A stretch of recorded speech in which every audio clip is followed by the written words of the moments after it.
आणखीन एक महत्त्वाची बातमी, विशाळगडावरील अतिक्रमण विरोधी कारवाईला आता स्थगिती देण्यात आलेली आहे। महत्त्वाची बातमी आपण पाहताय, भर पावसात अतिक्रमणांवर हातोडा कशासाठी? मुंबई हायकोर्टाने राज्य सरकारला हा सवाल केलेला आहे। विशाळगडावरील अतिक्रमण विरोधी कारवाईला स्थगिती देण्यात आलेली आहे। मुंबई हायकोर्टाकडून हा निर्णय जो आहे तो घेण्यात आलेला आहे। भर पावसामध्ये अतिक्रमणांवर हातोडा कशासाठी असा सवाल कोर्टाने विचारलाय। कृष्णा सोनरवाडकर आमचे प्रतिनिधी अधिक माहिती देतील। कृष्णा, वृषाली, आपण पाहतोय की विशाळगडावरती जे काही तोडक कारवाई झालेली होती आणि काही संघटनांचे जे काही लोक आहेत ती विशाळगडावरती जे गेलेले होते आणि त्यांनी काही जे काही अतिक्रमण होतं ते काढण्याचा प्रयत्न केलेला होता आणि यामधून हायकोर्टामध्ये याचिका दाखल करण्यात आलेली होती। त्यावरती आता हायकोर्टानं राज्य सरकारला खडेबोल सुनावलेले आहेत आणि एक मोठा सवाल उपस्थित केलाय, तो म्हणजे भर पावसात विशाळगडावरील अतिक्रमणावरती तोडक कारवाई का केली किंवा हातोडा का चालवला, असा सवाल सुद्धा हायकोर्टानं राज्य सरकारला विचारलेला आहे। त्याचबरोबर जी याचिका दाखल करण्यात आलेली होती त्यामध्ये आणखी काही मुद्दे मांडलेले होते की अतिक्रमण हटवण्याचा काही संघटनांनी प्रयत्न केला, त्याचबरोबर मशिदीवरती चढून सुद्धा तोडकाम केल्याचा या याचिकेमध्ये आरोप आहे आणि त्यावरून आता हायकोर्टानं राज्य सरकारवरती प्रश्न उपस्थित केलेले आहेत। त्याचबरोबर कोल्हापूरच्या जिल्हाधिकाऱ्यांना त्याचबरोबर पोलीस अधिकाऱ्यांना सुद्धा निर्देश जे आहेत ते हायकोर्टाने द्यावेत अशा पद्धतीची मागणी याचिकेमधून करण्यात आलेली होती आणि त्यानुसार आता हायकोर्टाकडून या सगळ्या तोडक कारवाईला किंवा अतिक्रमण हटवण्याच्या प्रक्रियेला कुठेतरी स्थगिती दिल्याचं कळतं आहे। त्यामुळे येत्या काळात विशाळगडाच्या प्रश्नाचं नेमकं काय होणार हा एक महत्त्वाचा प्रश्न जो आहे तो आता उपस्थित होतो आहे।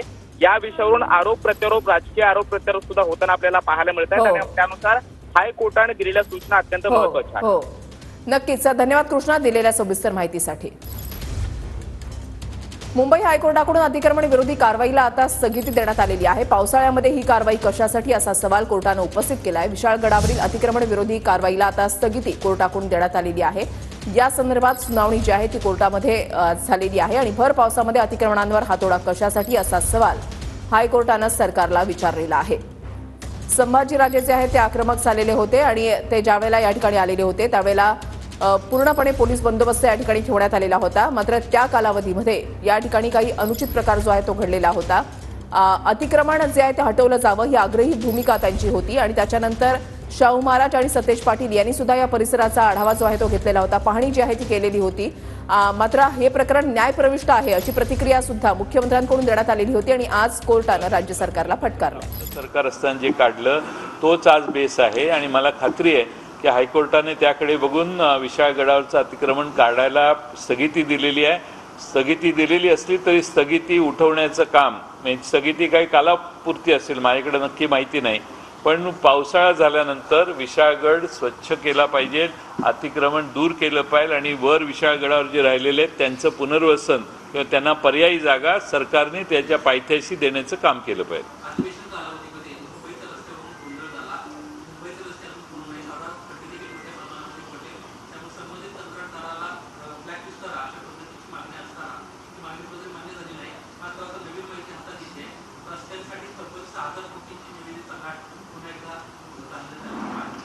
हे सरकार बिल्डर आणि कॉन्ट्रॅक्टरांचं आहे।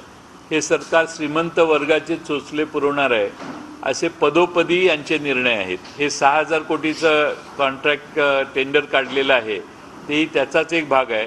आपण अलिबागपासून विरारपर्यंत जाणारा जो कॉरिडॉर आहे त्या ठिकाणी जमीन ॲक्वायर करायच्या आधीच सरकारने टेंडर काढलेलं आहे, तेही असंच काहीतरी 18,000 कोटी रुपयाचं आहे। त्यामुळे टेंडर काढायचे। तर विशाळगडावरील अतिक्रमण विरोधी कारवाईला आता स्थगिती देण्यात आलेली आहे। मुंबई हायकोर्टानं सवाल केलाय की भर पावसामध्ये अतिक्रमणांवर हातोडा कशासाठी असा सवाल मुंबई हायकोर्टानं राज्य सरकारला या ठिकाणी केलेला आहे आणि आता विरोधी पक्ष सुद्धा आक्रमक झालेले आहेत।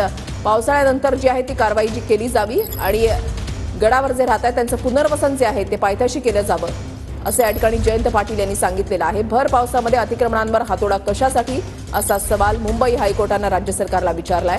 हे प्रकरण न्यायप्रविष्ट आहे, कोर्ट या संदर्भातला निर्णय घेईल अशी प्रतिक्रिया मुख्यमंत्र्यांकडून देण्यात आलेली होती आणि त्याच्यानंतर आज जी सुनावणी झालेली आहे त्याच्यामध्ये मुंबई हायकोर्टानं राज्य सरकारला हा थेट सवाल केलाय। शाहू महाराज आणि सतेज पाटील हे 2 दिवसांपूर्वीच या ठिकाणी आलेले होते, संपूर्ण पाहणी दौरा त्यांनी केलेला होता।